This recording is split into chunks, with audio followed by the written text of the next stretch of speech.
মেষ রাশি, সুসময়ের গ্রাফ ঊর্ধ্বমুখী। আশেপাশে পড়ে থাকা সুযোগ হাতে তুলে নিন। আনন্দের স্রোতে গা ভাসালেও দোষ নেই। বৃষ রাশি, আপনাদের দুঃসময় শুরু না হলেও সুসময়ের গ্রাফ নিম্নমুখী। সতর্কতা অবলম্বন করে কাজ এগিয়ে নিন। পরিকল্পনার সঠিক ছক আঁকুন।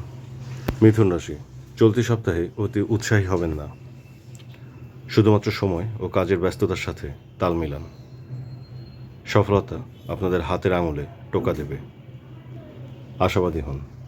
কর্কট রাশি, চলতি সপ্তাহে আপনাদের কাছে দুটি অপশন থাকবে। এর মধ্যে যে অপশনটি কম লাভজনক ওই অপশনটি বাছাই করুন। পরবর্তীতে এর ফল আনন্দের সাথে উপভোগ করতে পারবেন। সিংহ রাশি, এই সপ্তাহে সিংহীদের গর্জন অনেক দূর পর্যন্ত শোনা যাবে। একটাই অনুরোধ, শব্দ দূষণ যেন না হয়। বাকিটা সৃষ্টিকর্তার অশেষ আশীর্বাদ। কন্যা রাশি, ভূমিকম্প প্রকৃতির নিয়ম, আর হৃৎপিণ্ডের অস্বাভাবিক কম্পন রক্তচাপের বিরূপ প্রতিক্রিয়ার ফল। এমন কোনো অস্বাভাবিক চিন্তার কাজে নিজেদের নিয়োজিত করবেন না যেখানে আপনাদের ক্যারিয়ারে বিরূপ প্রতিক্রিয়া পড়ে। তুলা রাশি, আপনাদের সৃজনশীলতার শুরু আছে কিন্তু শেষ নেই।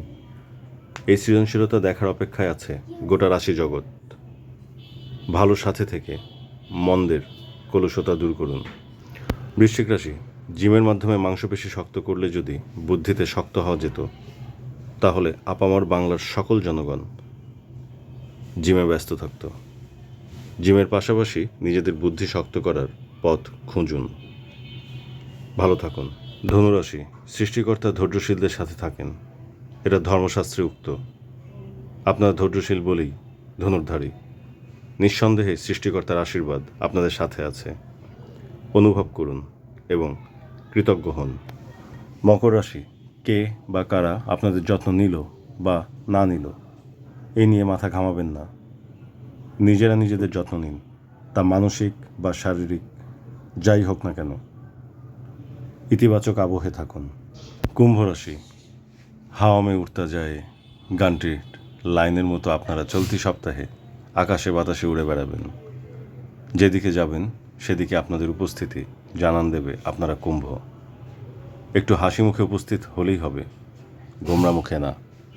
মীন রাশি, সঠিক তথ্য থাকা আর না থাকার মধ্যে পার্থক্য হলো নিজেদের সঠিক মনোযোগ না থাকা অথবা সঠিক ব্যক্তির দ্বারা তথ্য না পাওয়া। এমন দশা কাটাতে আগে গভীর মনোযোগী হন এবং পরে সঠিক ব্যক্তির দ্বারা নির্ভুল তথ্য নিন।